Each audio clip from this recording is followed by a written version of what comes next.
Sebagai pendidik, pengurusan kewangan peribadi yang bijak amat penting untuk kesejahteraan hidup.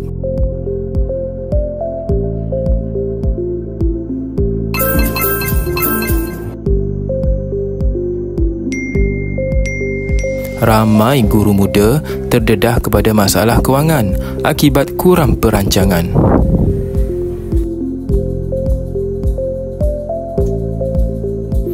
Perancangan kewangan membantu guru mengurus pendapatan, simpanan dan pelaburan.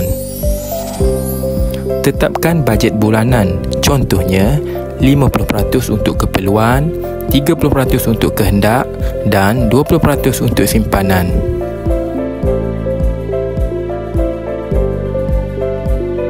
Simpan sekurang-kurangnya 3 hingga 6 bulan perbelanjaan sebagai dana kecemasan.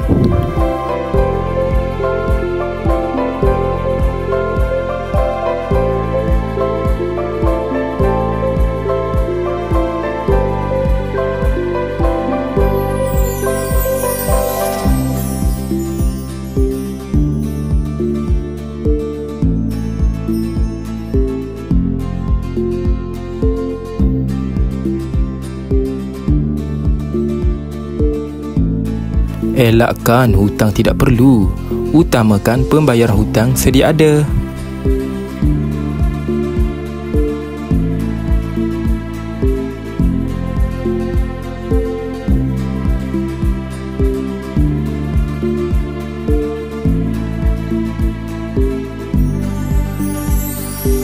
Mulakan pelaburan jangka panjang dan ambil perlindungan insurans atau takaful yang sesuai.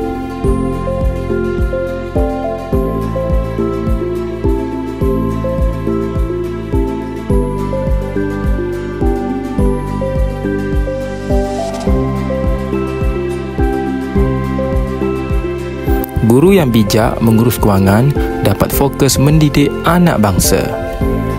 Mulakan langkah pengurusan kewangan anda hari ini.